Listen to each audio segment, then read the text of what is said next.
Assalamualaikum warahmatullahi wabarakatuh. Saya Farinda Tujana selaku moderator pada diskusi kali ini. Kami dari kelompok 6 akan mempresentasikan hasil diskusi kelompok kami. Hasil diskusi kelompok kami bertemakan Integrate Marketing Communication. Sebelum masuk pada pembahasan, saya akan memperkenalkan anggota kelompok 6. Yang pertama, Rizky Naila Awalin, NIM 2019-11-542. Yang kedua, Norsolika, NIM 2019-11-550. Yang ketiga, Irfan Prabowo, NIM 595. Yang keempat, Melani Yustiana, NIM 2019-11-629. Yang kelima, Nabila Himaulia, NIM 2019-11-633. Yang keenam, Ahmad Saiful Arif, NIM 2019-11-684. Dan yang ketujuh, saya sendiri Farinda Tujana, NIM 2019-11-708. Yang kedelapan, Ayu Wirani Rizkia, NIM 2019-11-713. Dan yang kesembilan atau yang terakhir, Zelza Nabila Hatta, NIM 2019-11-730. Baik, untuk selanjutnya akan ada pemaparan materi yang disampaikan oleh teman saya. Silakan untuk teman saya. Latar belakang 1. Berdasarkan konsep komunikasi pemasaran terintegrasi, perusahaan secara saksama mengintegrasikan dan mengkoordinasikan semua bauran pemasaran untuk menyampaikan pesan yang jelas, konsisten, dan kuat. 2. Komunikasi pemasaran terintegrasi membentuk identitas merek yang kuat dengan mengaitkan dan memperkuat citra dan pesan yang ingin disampaikan perusahaan. 3. Selain itu, komunikasi pemasaran terpadu dapat menghasilkan konsistensi komunikasi yang lebih baik, anggaran media yang lebih efektif, dan dampak yang lebih besar pada penjualan. 4. Oleh karena itu, komunikasi pemasaran tidak lagi hanya menjadi beban pemikiran divisi pemasaran saja, melainkan menjadi tugas dan tanggung jawab seluruh divisi. 5. Bisa dikatakan komunikasi pemasaran merupakan bagian dari solusi bisnis dan bukan hanya solusi pemasaran belaka. Pengertian komunikasi pemasaran. Komunikasi pemasaran merupakan sebuah alat atau media yang digunakan sebuah perusahaan untuk menginformasikan, membujuk, dan mengingatkan konsumen tentang produk yang sedang dijual, baik secara langsung maupun tidak langsung. Sutisna dalam Amir Purba DKK 2006 126-127 mengemukakan bahwa komunikasi pemasaran merupakan usaha untuk menyampaikan pesan kepada publik, terutama konsumen saran mengenai perbedaan produk di pasar. Terence A. Sain, komunikasi pemasaran merupakan aspek penting dalam keseluruhan misi pemasaran dan juga menjadi penentuan kesuksesannya. Somanarga, komunikasi pemasaran adalah bentuk komunikasi yang dibuat untuk memperkuat strategi pemasaran agar meraih segmentasi yang luas. Jadi, dapat disimpulkan bahwa komunikasi pemasaran adalah strategi atau teknik komunikasi. William Kenneth Hale, komunikasi pemasaran adalah proses pertukaran informasi yang dilakukan dengan cara persuasif agar proses komunikasi bisa berjalan secara efektif dan efisien. Selanjutnya yaitu tujuan komunikasi pemasaran. Tujuan komunikasi pemasaran dibagi menjadi 5. Yang pertama, 1. Mendapatkan koneksi. Dengan melakukan komunikasi melalui berbagai media yang ada seperti media sosial atau media penyebaran informasi lainnya akan mendapatkan koneksi antara perusahaan dengan pelanggan. Yang kedua yaitu feedback. Feedback dari konsumen akan berpengaruh dengan kualitas produk dan juga bisnis yang sedang berjalan. Bisa melakukan evaluasi atau memberikan inovasi agar bisnis bisa semakin berkembang. Ketiga yaitu memberikan edukasi. Media komunikasi yang telah digunakan akan memberikan pengetahuan kepada konsumen melalui produk yang dipasarkan. Keempat yaitu branding merek. perusahaan. Dengan branding, usaha dapat meningkatkan layanan serta membentuk citra baik perusahaan. Yang terakhir yaitu meningkatkan pelayanan. Peningkatan layanan bisa dilakukan dengan cara membuat blog yang interaktif, melakukan iklan, dan memberikan cerita tentang kejadian atau asal-usul perusahaan. Selanjutnya adalah perencanaan komunikasi pemasaran. Nah, agar komunikasi pemasaran berjalan secara efektif, perlu dipertimbangkan dengan 1. Penetapan tugas dan respon komunikasi. Penetapan tujuan dan respon komunikasi ini memiliki tujuan komunikasi yang meliputi 1. Menyebarkan informasi atau komunikasi informatif, misalnya tentang suatu produk yang akan dijual. Yang kedua adalah mempengaruhi untuk melakukan pembelian atau menarik konsumen dalam pesaing untuk beralih merek. Bisa disebut dengan komunikasi persuasif. Yang ketiga adalah meningkatkan audiens untuk melakukan pembelian ulang. Bisa disebut dengan komunikasi mengingatkan kembali. Yang kedua adalah penentuan sasaran komunikasi target audiens.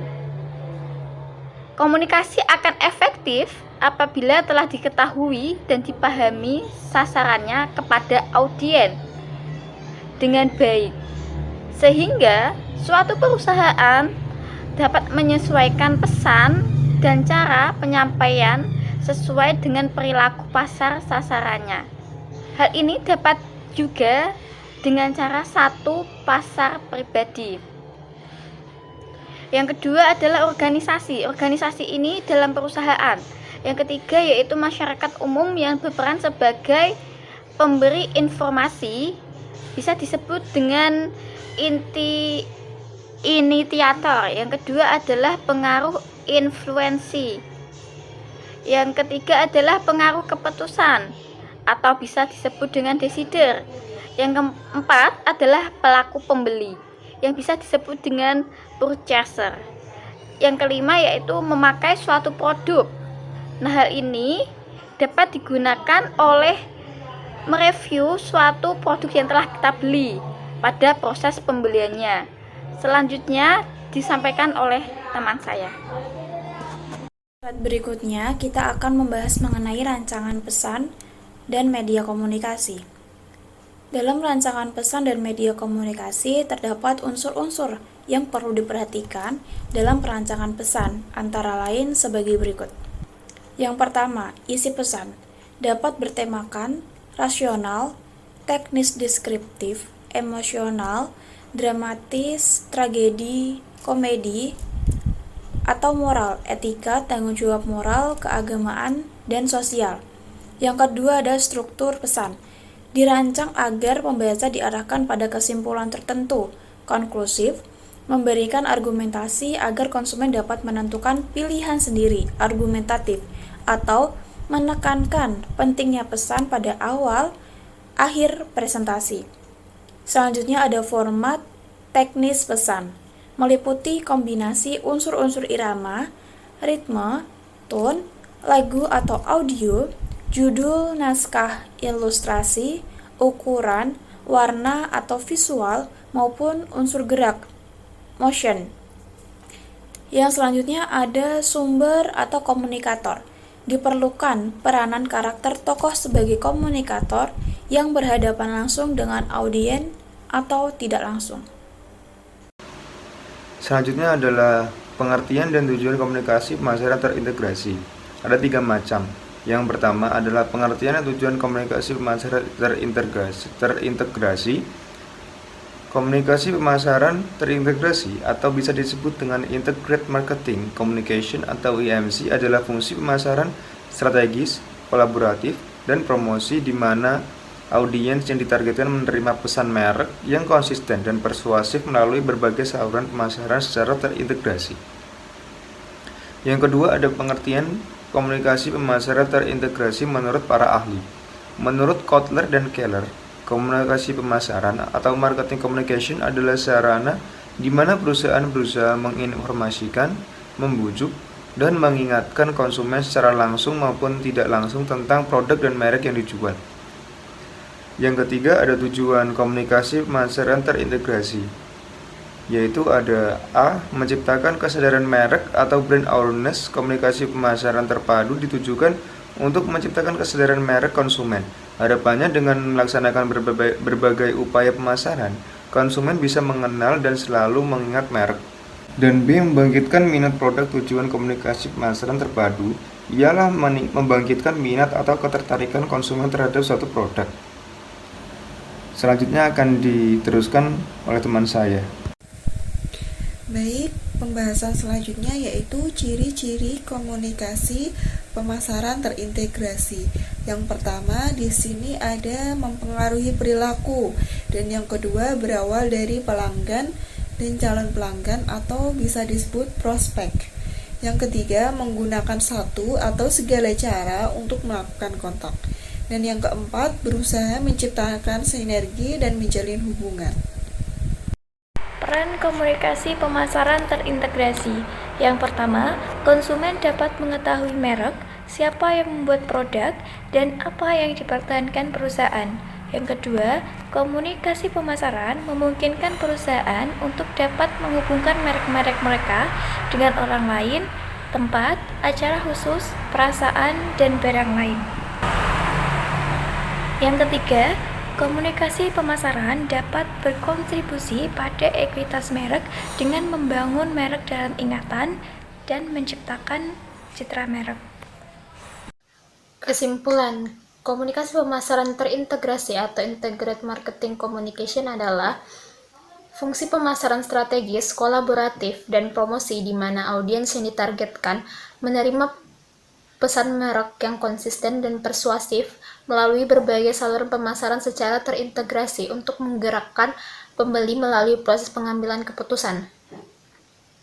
Pada tingkat yang paling dasar, komunikasi pemasaran terintegrasi membantu memastikan bahwa pemasar menggunakan semua saluran yang tersedia bagi mereka untuk memperkuat kampanye pemasarannya dan atau pesan merek untuk menjangkau audiens target mereka atau pesona pembeli.